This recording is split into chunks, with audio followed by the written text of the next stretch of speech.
La première génération de Skoda Fabia a été présentée en 1999. 22 ans plus tard, le constructeur tchèque nous présente aujourd'hui en Pologne, dans la région de Gdansk, sa quatrième génération. Vous allez voir, ils sont repartis d'une page blanche, elle change du tout au tout. Suivez-moi, nous allons la découvrir.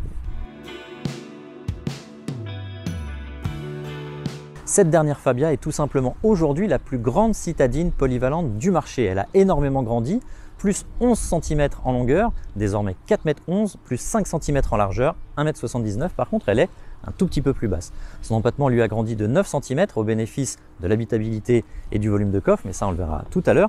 On va d'abord commencer par le design. Comme d'habitude, les designers de chez Skoda ne se sont pas lâchés, il n'y a pas d'excentricité, pas d'originalité extrême dans le design de cette nouvelle Fabia. On a cette calandre qui ressemble à s'y méprendre à celle de la dernière Octavia, qui s'inspire un petit peu aussi du dernier SUV 100% électrique Enyaq, avec des optiques qui rejoignent. Le capot, lui, est doublement nervuré, le profil est assez effilé, on va dire. Ce qu'il faut noter, c'est que le CX de cette dernière Fabia est extrêmement bas pour la catégorie, 0,28, et ce, au bénéfice de la consommation. On ne tombera pas non plus en pamoison devant cette partie arrière qui est tout aussi classique que la face avant.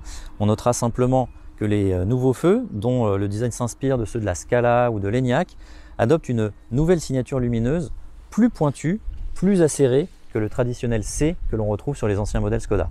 Bref, c'est du classique, ça ne choque personne, mais ça peut éventuellement plaire à tout le monde. À l'intérieur, on retrouve le classicisme de l'extérieur et pas vraiment la sportivité revendiquée par Skoda.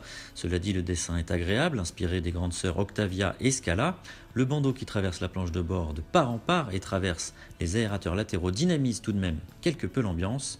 La qualité des matériaux est moyenne avec des plastiques durs partout et un peu de tissu. Dommage, car à ce niveau de prix, la concurrence fait mieux. Côté équipement par contre, la nouvelle Fabia fait le plein, elle se calque sur sa cousine la Polo et propose ce qui se fait de mieux aujourd'hui dans la catégorie, aussi bien en termes de confort que d'aide à la conduite, faisant toutefois l'impasse sur la conduite autonome de niveau 2. Levons le capot maintenant pour découvrir que la Fabia se passe toujours de diesel, comme la précédente génération après restylage, mais elle se passe aussi, comme la Polo, de version électrifiée. Ni micro-hybridation, ni moteur hybride, on reste sur du classique 3 cylindres, soit atmosphérique MPI de 65 ou 80 chevaux, soit turbo TSI de 95 ou 110 chevaux, ce dernier étant disponible en boîte à double embrayage DSG. Un plus puissant 1,5 litre TSI de 150 chevaux sera commercialisé en fin d'année.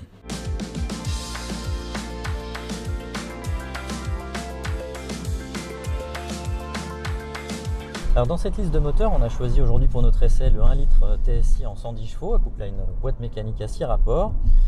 Donc 110 chevaux, je l'ai dit, 200 Nm de couple et une consommation officielle de 5 litres 1. Et que dire avec ce moteur? Eh bien, qu'il y a du bon et du moins bon. On va commencer par les aspects positifs, à commencer par la consommation. On a réussi à descendre sur les petites routes nationales et de campagne polonaises à moins de 6 litres de moyenne, ce qui est globalement pas mal pour la puissance. Et surtout qu'on n'a pas fait d'éco-conduite particulièrement. Autre point très réussi cette Fabia, c'est l'insonorisation. Quel que soit le type de revêtement et la vitesse, les bruits sont très bien filtrés. Elle filtre d'ailleurs très bien les bruits de roulement également. La direction précise, informative, assez sympathique. La boîte de vitesse facile, agréable à manier et bien étagée. Et sur le freinage, il n'y a rien à dire. Donc ça, c'est pour les bons points. Du côté des bémols, on va citer le comportement moteur. Je m'explique, ce petit 3 cylindres, sous les 2000 tours minute, il n'y a pratiquement rien.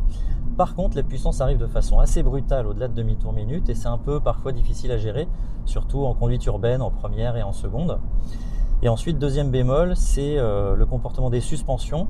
En fait, elles sont à la fois, c'est paradoxal de dire ça, mais elles sont à la fois un peu trop souples et un petit peu trop raides.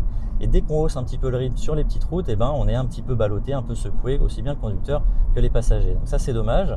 Mais si on doit peser le pour et le contre, on peut dire que malgré tout, globalement, avec cette nouvelle Fabia, on n'est pas volé. Là où on n'est pas volé non plus, c'est en matière d'habitabilité et d'aspect pratique. Avec un empattement rallongé, nous l'avons évoqué, l'habitabilité arrière est très intéressante pour la catégorie et la longueur conséquente permet de proposer pas moins de 380 litres de volume de coffre, un record.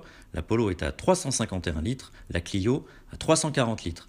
C'est tout simplement un volume digne d'une compacte, d'ailleurs c'est celui de la Golf au litre près.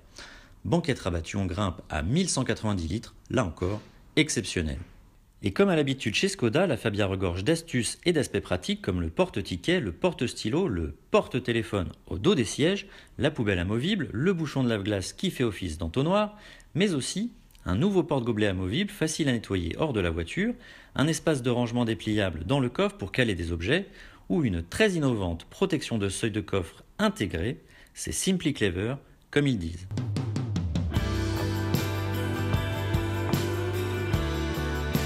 Avec un nouveau style pas désagréable, avec des prestations routières de bon aloi, mais surtout une habitabilité, un volume de coffre record, des équipements dignes des meilleurs, la dernière génération de Fabia a les moyens de ses ambitions.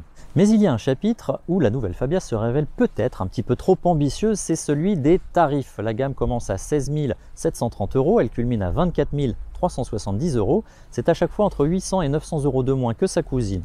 La Polo, elle se retrouve avec une même différence de prix face à la Peugeot 208. Du coup, sa concurrente frontale va être la redoutable Clio et elle se révèle même un peu plus chère que la Ford Fiesta.